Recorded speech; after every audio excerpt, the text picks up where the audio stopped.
Pertama sekali install app install dulu. Lepas tu buka, tekan start exploring ni.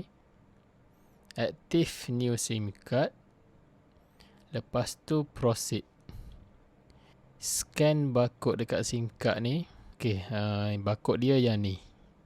Lepas tu masukkan nombor PUK.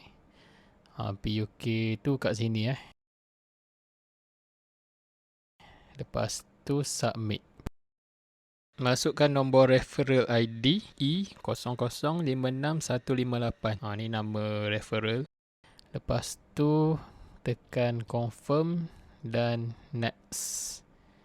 Okey, kalau nak kekalkan nombor lama, ambil yang bawah ni. Switch my current number to Istel.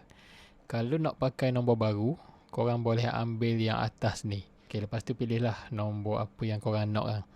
Okey, kalau yang ni kita nak kekalkan nombor lama, jadi ambil yang bawah ni. Okey, lepas tu masukkan nombor phone korang yang sekarang ni lah, yang korang pakai tu. Okey, pastikan letak 60 dekat depan ni macam ni. Lepas tu dekat SIM provider ni, ambil telco apa yang korang pakai sekarang. Boleh tengok dekat sini, telco apa yang korang pakai lah. Okey, lepas tu tekan next. Dan yang ni korang kena scan gambar IC korang, depan dan juga belakang. Seeloknya pegang macam ni lah. Lepas tu akan keluar macam ni. Korang semak dulu detail sama atau tak dengan IC tu. Lepas tu kalau sama semua, tekan yang ni, same as permanent address. Yang ni. Tapi kalau alamat korang tu lain, bertukar ke apa, korang boleh lah tulis balik alamat dekat sini, dekat bawah ni lah. Okay, lepas tu korang tekan continue. Okay, lepas tu scan muka korang, selfie. Tekan next. Tik yang ni. Lepas tu boleh submit. Okey, keluar macam ni. Lepas tu korang boleh screenshot lah yang ni. Kod-kod lupa nombor phone ke apa kan. Lagi-lagi kalau macam korang daftar nombor baru tu. Okey, kena screenshot lah. Okey, lepas tu tekan OK. So, dah selesai daftar. Seterusnya dalam masa 24 jam, kita kena tunggu mesej macam ni sampai. So, bila mesej tu sampai, korang kena reply macam ni.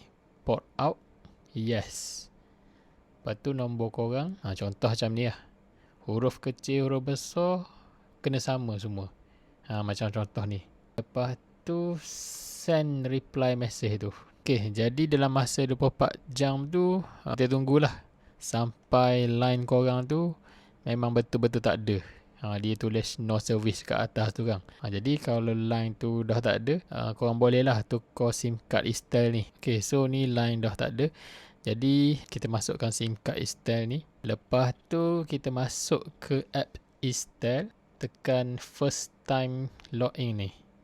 Jangan masukkan nombor IC dulu. Nanti akan dapat OTP daripada Istel ni. Lepas tu kau masukkan nombor OTP tu. Lepas tu kena buat pin code ni.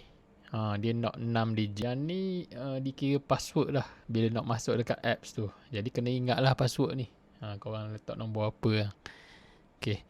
So lepas masuk pin 6 digit tu, dia akan keluar ke ruangan login balik. Ke sini kan. So dekat sini baru boleh letak IC. Dekat atas ni IC. Lepas tu masukkan pin code 6 digit tadi. Yang kita buat tadi tu. Lepas tu bolehlah login masuk ke apps Istel. Okay, jadi itu saja. Ni dah aktif lah ni. Dah boleh guna dah ni.